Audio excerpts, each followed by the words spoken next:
बिस्मिल्लाहिर्रहमानिर्रहीम। अस्सलाम वालेकुम स्टूडेंट्स, क्या हाल है जी? कैसे हैं आप सब? उम्मीद करता हूँ आप सब खैरियत से होंगे। स्टूडेंट्स, मैं हूँ मोहम्मद इब्राहीम आपके चैनल डायमेंशनल फिज़िक्स से।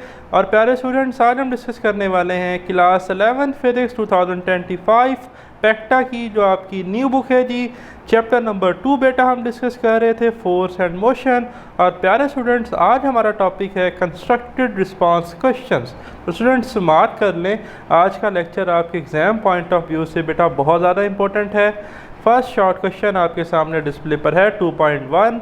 Why does a hunter aiming a bird in a tree miss the target exactly at the bird. कहता है बेटा एक शिकारी है, वो एक परिंदे का निशाना लगाता है, जो अपनी गन की नोज़ल उसकी नाली उस परिंदे की तरफ रखता है तो वो टारगेट को मिस कर देता है। रीज़न क्या है भाई? देखें, सिंपल सा लॉजिक है। पहली बात तो ये कि अगर हम एयर फ्रिक्शन और एयर रेजिस्टेंस को भी शामिल कर लें, और जब हंटर जो है वो अपनी गन से बुलेट को थ्रो करता है तो बेटा उस बुलेट पे एक्सेलरेशन ड्यू टू ग्रेविटी की वजह से वो स्ट्रेट लाइन नहीं रहती, वो एक पैराबोलिक पाथ रहती है, जिस वजह से वो बुलेट उस बर्ड के नीचे से ही गुजर जाती है। लेकिन बेटा अगर वो अपनी गन की नोज़ल जो उसकी नाली है उसको थोड़ा सा अपवर्ड रखे, जैसा कि इस डायग्राम में दिखाया गया है, ठीक है, तो वो बुलेट फिर इस पैराबोलिक पाथ में जाकर एग्जैक्टली उस बर्ड को जाकर हिट होगी और इसका टारगेट सक्सेसफुल रहेगा हंटर का। ठीक है, अब इस बात को आपने एग्ज़ाम में कैसे लिखना है? देखें सिंपल है, पढ़ते भी जाएंगे और अच्छे से समझते भी जाएंगे। रीज़न क्या है जी, वजह क्या है? A hunter aiming directly a bird in a tree is likely to miss the target because of effect of gravity. ठीक है, क्यों मिस करेगा भाई? इफेक्ट ऑफ ग्रेविटी की वजह से on the bullet. When a bullet is fired it's immediately begins to fall due to gravity. ठीक है, तो वो तो उसने तो देखा कि स्ट्रेट रखा कि भाई सीधा जाएगी, बिल्कुल नहीं, ग्रेविटी की वजह से वो डाउनवर्ड झुकेगी, तो स्ट्रेट पाथ पैराबोलिक पाथ में कन्वर्ट होगा, जैसा प्रोजेक्टाइल से केस में होता है। Although it travels forward due to its velocity, it's also accelerate downward creating a parabolic curve path. तो ये पैराबोलिक कर्व पाथ जो है जी बनेगी। ठीक है, अच्छा, अब कंक्लूजन क्या है, हमें क्या पता चला? To hit the bird the hunter must aim slightly above the bird.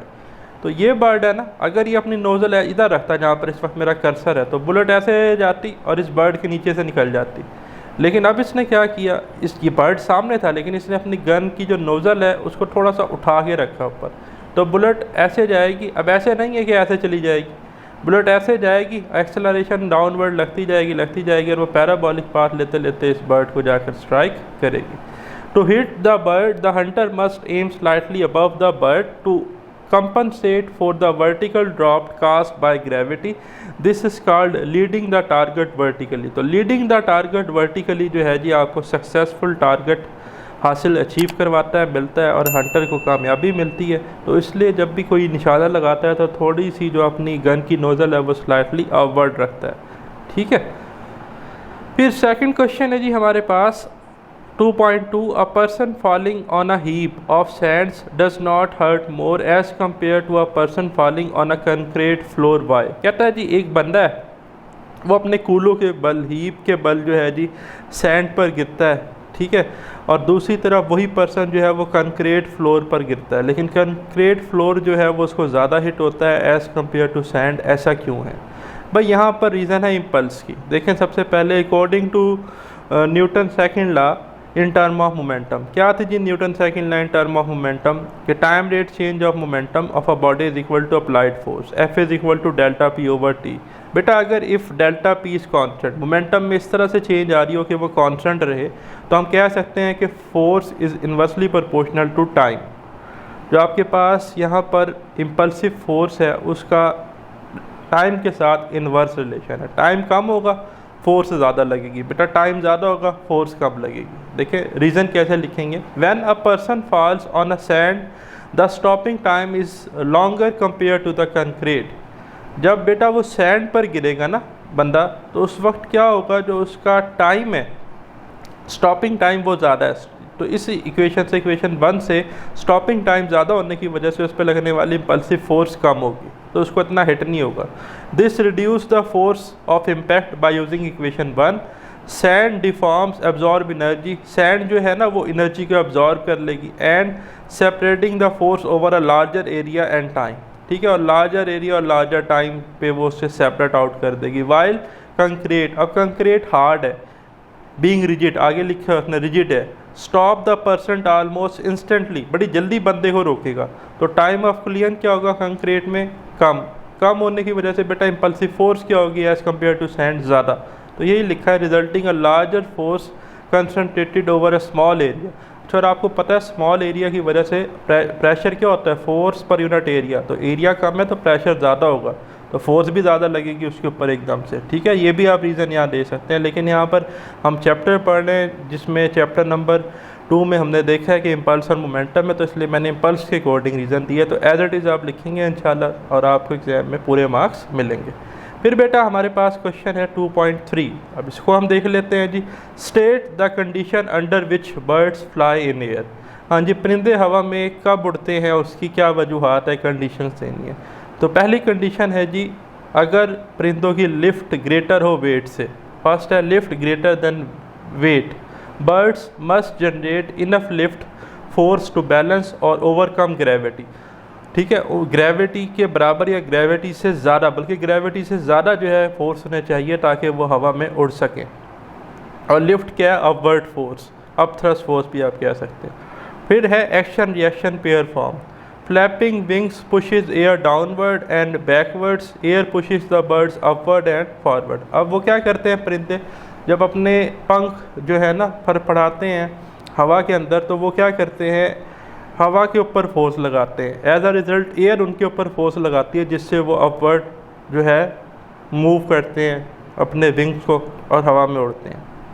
फिर नेक्स्ट है जी हमारे पास third point, net force and acceleration. The net force determines whether the bird rises, hover और डिसेंड्स। अच्छा जी, अब जो आपके पास नेट अपवर्ड फोर्स है उससे हमें कैसे पता चलता है, देखिए 3 कंडीशन है। If lift greater than weight, अगर लिफ्ट अपवर्ड फोर्स वेट से ज़्यादा है, then the birds accelerate upwards, तो बर्ड्स ऊपर की तरफ जा रहे हैं।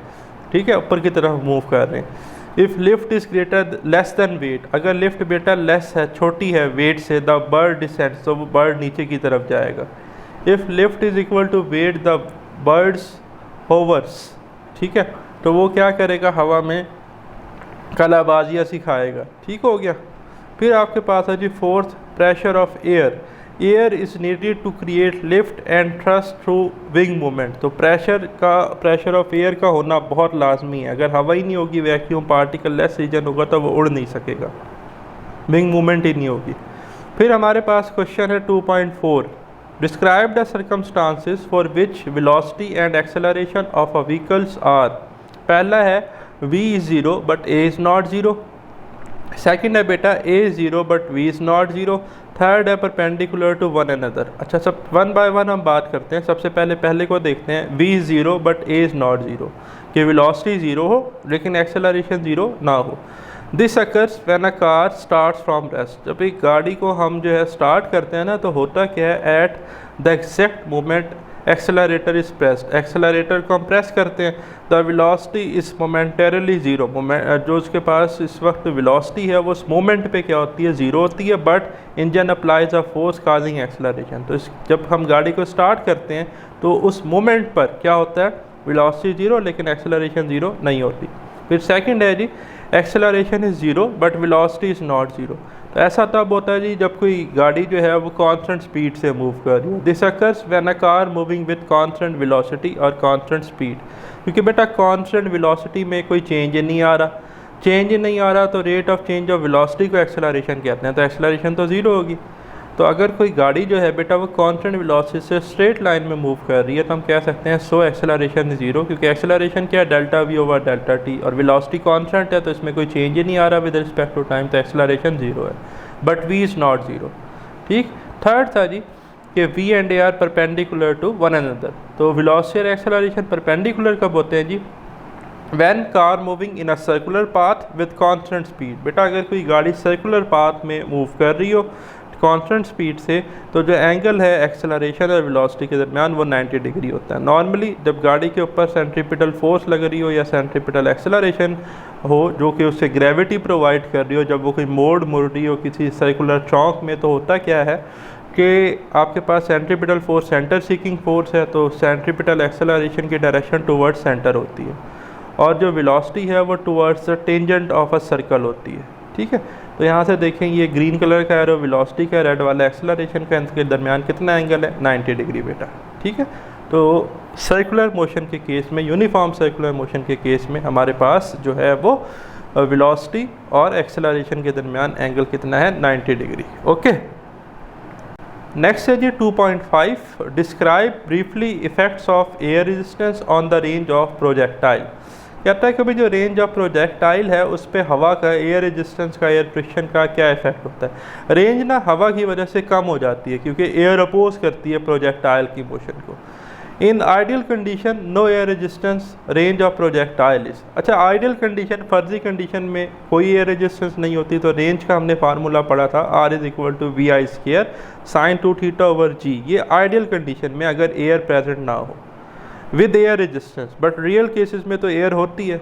Air resistance oppose the motion and reduces the horizontal velocity during flight. Air resistance क्या करती है जी, प्रोजेक्टाइल की मोशन को अपोज करती है। फॉर एग्जांपल एक फुटबॉलर ने फुटबॉल को किक किया और उसने एक ज़्यादा रेंज एम की, बट रियल लाइफ में अगर वहाँ पर जो है हवा चल रही है, एयर रेजिस्टेंस है, तो वो जो उसकी रेंज है वो कम होगी क्योंकि एयर उस फुटबॉल की मोशन को अपोज करेगी during flight. As a result the actual range is less than the ideal value. तो जो एक्चुअल रेंज थी वो थी VI² sin 2θ/g।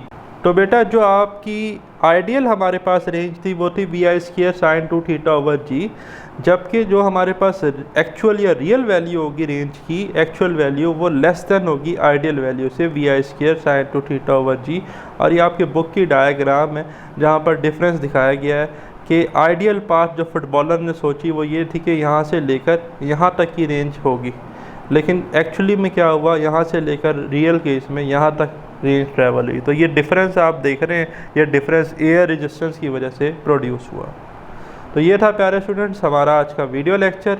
Very soon इंशाल्लाह हम डिस्कस करेंगे नेक्स्ट वीडियो लेक्चर को। तब तक के लिए अल्लाह हाफिज़।